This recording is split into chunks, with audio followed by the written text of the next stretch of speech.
কুড়েঘর ব্যান্ডের প্রতিষ্ঠাতা ও সঙ্গীত শিল্পী তাসরিফ খান সম্প্রতি মিরপুরে এক ভয়াবহ ছিনতাইয়ের শিকার হয়েছেন। তিনি তার ফেসবুকে এই ঘটনা তুলে ধরেন, যা নিয়ে সম্প্রতি প্রশ্ন উঠেছে ঢাকার নিরাপত্তা ব্যবস্থা নিয়ে। তাসরিফ খান জানান, 18 ডিসেম্বর দিবাগত রাত 2টার দিকে তিনি এবং তার দল মিরপুর 2 নম্বরে একটি প্র্যাকটিস সেশনের পর খাবার খেতে যাচ্ছিলেন।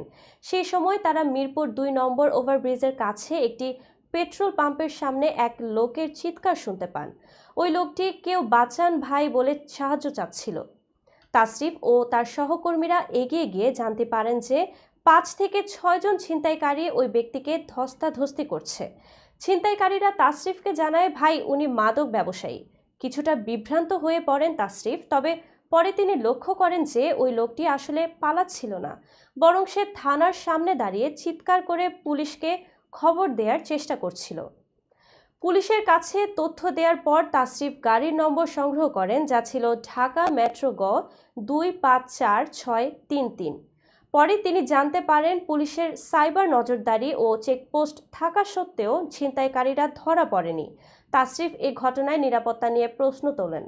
তিনি জানান, ঢাকায় সিসিটিভি ক্যামেরা এবং পুলিশ চেকপোস্ট থাকলেও অপরাধীরা ধরা পড়ছে না।